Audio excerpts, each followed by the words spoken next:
Hey everyone! So I just finished filming this makeup look right here on my face, but that's not what this video is. This video is actually just a spontaneous story time video because I'm not going to be able to get that video up right away. It's kind of going to be a collaboration type thing, not with any other YouTuber, but with my boyfriend. So anyway, stay tuned for that. It's going to be a little different, totally original idea that we thought of, so I'm pretty excited. But in the meantime, I figured I'm all ready to go. I might as well shoot something else. My eyes also will not stop watering, so I swear I'm not crying in this video, but my eyes just won't stop watering. So I thought it might be fun to kind of just make fun of myself and poke at my past relationships. I definitely haven't had the best luck at all with dating with guys in general. So this video is basically just going to be my experience with boys before I was 16, before I got with Cory, and decided that that was it. I didn't want to be in the dating scene anymore. I found a good one. I'm just gonna hold on to him and hope for the best. So I had a relationship when I was, I want to say 15. I was just about to go into high school. I remember because it was the summer before high school. UPS.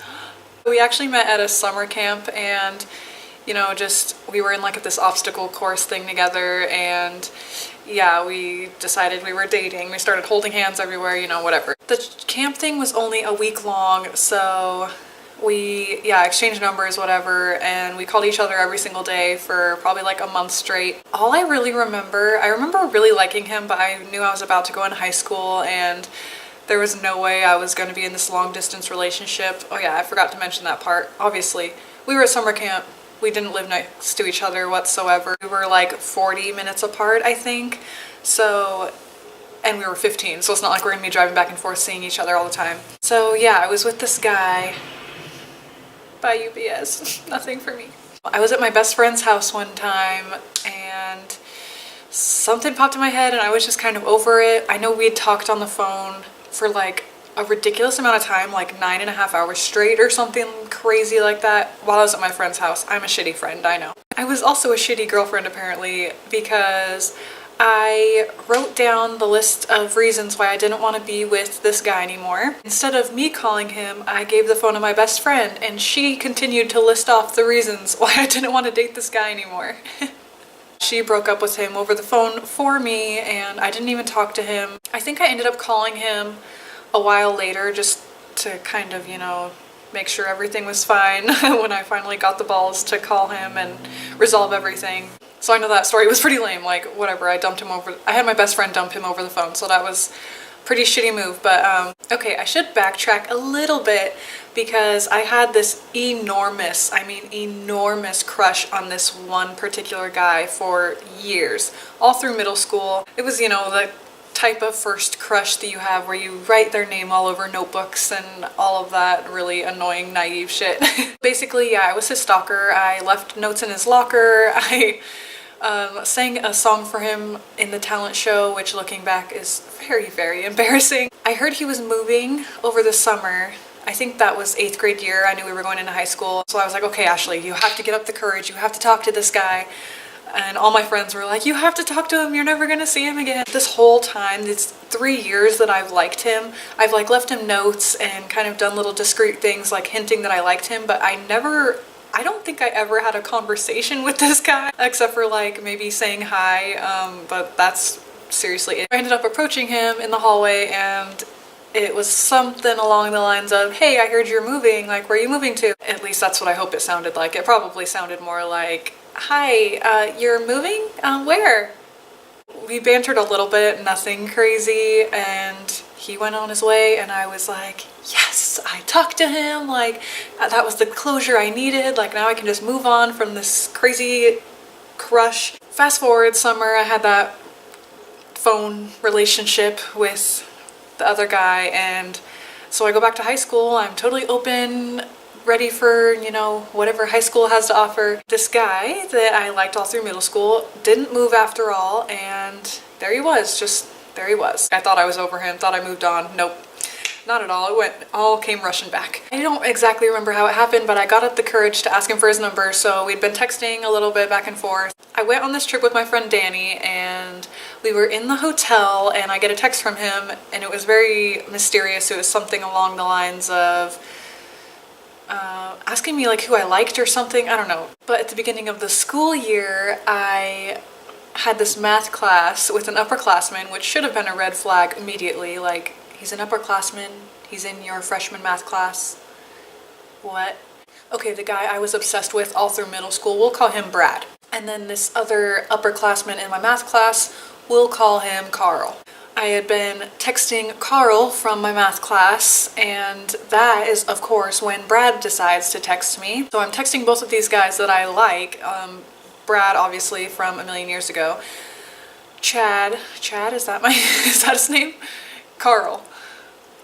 Do I go back and give Brad a try now that, you know, he finally likes me after all these years? Or do I stick with Carl and see where this goes? And then finally told Brad, I'm sorry, like, you kind of had your chance kind of thing, even though he didn't even have his chance. Like, we didn't talk ever. I get his number and he's finally interested in me, and I'm like, oh no, sorry, I have Carl now. So that's basically how it went down. I invited Carl to this movie night at my friend's house, and we cuddled on the couch for a day, and that was pretty much the extent of our relationship. I tried getting a little more serious with him, but he was always just like dodging my plans. I kept inviting him to dinner with my family, and he would always, you know, have some excuse. So I said something like, good morning, and he sent back just something rude like, what do you want? And I said, where's the nice, ooh, I almost said his real name. Where's the nice Carl that I've been talking to? And Carl said, oh, he stabbed his eyes out with forks. And I was like, oh, I figured I would just not text him back, wait, and feel it out in math. And yeah, he was ignoring me. I don't know what the hell I did, but he just was over it. That was the last I heard of Carl. I was like, whatever, I'm not gonna fall for stupid upperclassmen that don't know how to do math anymore. Learn that lesson. I think I've told you guys that Cory and I met in band. We were band geeks together. So before Cory, there was another guy in band. We're gonna call him Larry. So Larry was in band with us, and we had band trips and stuff. He was always really flirty, but it was kind of awkward because he dated one of my really good friends that was also in band. So she had already like broken up with him and like had moved on to some other guy, so I knew it wouldn't really be a big deal, but you know, that's like girl code, like don't date your friend's exes. However, I don't know why, I was just really drawn to this guy. He like would pick me up in the hallways and carry me to class, and I don't know, I was stupid. I was really young. I was like, oh, he's giving me attention. We ended up making it official like right before my freshman year ended, and he was actually my first kiss, and it was really just awkward, like in the hallways. He like squished me with his big pouty lips, and I was like, ugh. So I went away over the summer for only like a week to see my dad's family, and I get this text from one of my good guy friends, and he said that he had seen Larry at a party with another girl. Now he claimed that he had broken things off with me already through my best friend. He's like, oh, I told Kate to tell you. Even if that was true, I would have been mad and offended and hurt. You know, I really did like this guy at the time. Looking back, I'm like, why the fuck did you like this guy? You know, I was in California at my family's house, and I was just like crying, and I was so upset. So that was the first and only time that I've been cheated on, so that was fun. So I come back to school, sophomore year, fresh start. Fun fact, Cory has had a crush on me this whole time, and I just really didn't know he existed. He was like the funny guy. He was so nice. He was the drummer. He was really good. Like, I knew who he was. I never saw him like that for some reason. I just didn't see him like that yet. There was a guy, we'll call him John. He was kind of the nerdy guy, which after dealing with these jerks is what I was kind of getting drawn to. I got his number, we texted for a long time. He was one of those guys that you can have like just deep conversations with that seemed like he was actually listening and all that, so I fell pretty hard pretty fast. Somewhere along the conversation it came up that I liked him, he liked me, whatever, bam, we're dating. The next day I went back to my honors English class, everything seemed chill, everything was normal, it wasn't awkward or anything, and I was really liking him. I was like, oh my gosh, a guy that actually is treating me nice, this is so great. So then lunchtime came, and I would text him, try to figure out where he was. He said he was in the library. I'd go to the library, he wasn't there. I'd text him, he said, oh, I had to run to my locker, so I'd go to his locker, and he wasn't there.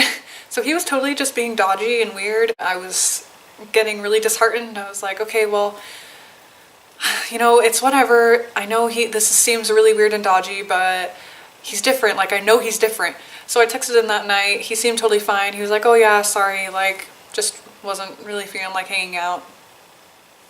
Okay. The next day, I'm in my honors English class once again, and he's already sitting, like, they had like the tables that only seat 2, and he was already sitting with his friend, so I was like, okay, whatever, John, I'll just sit in your general area and glance over all cute at you and have you ignore me. So that's basically how that day went. More dodginess. I was just like, okay, you know, obviously something is up. I forgot to mention, we did have the last period of the day together too. The first day was totally normal, totally fine. He's like, sorry I didn't see you at lunch, like whatever.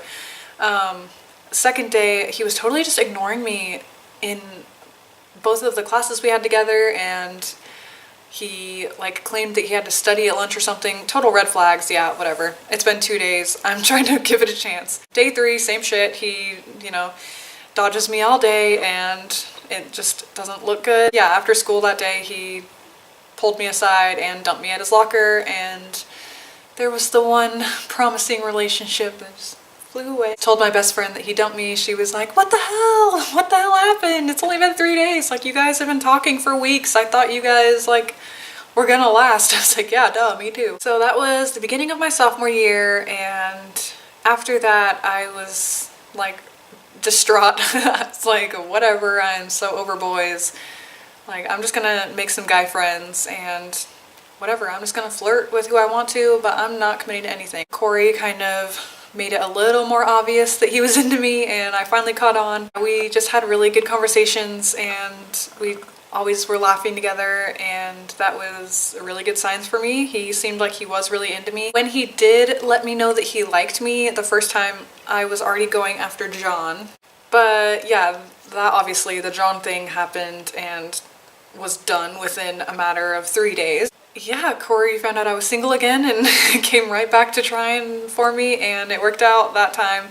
He asked me to do a senior prom, and I was a sophomore at the time. I was like, hell yeah, any excuse to get into prom. I'm only a sophomore, I can't just get in. So I was like, yes. I'd never dated anyone like him before. He's just one of those weird enigma guys that you just have fun talking to, and that you feel like you can be best friends with, but you don't know, like, if it can be anything more. And it just turned out to be like the best relationship I could ask for. He literally was just always there for me, and he was like the guy that I talked to after breaking up with Larry and John. Maybe even Carl, but I don't think I was aware of Cory's existence at that point.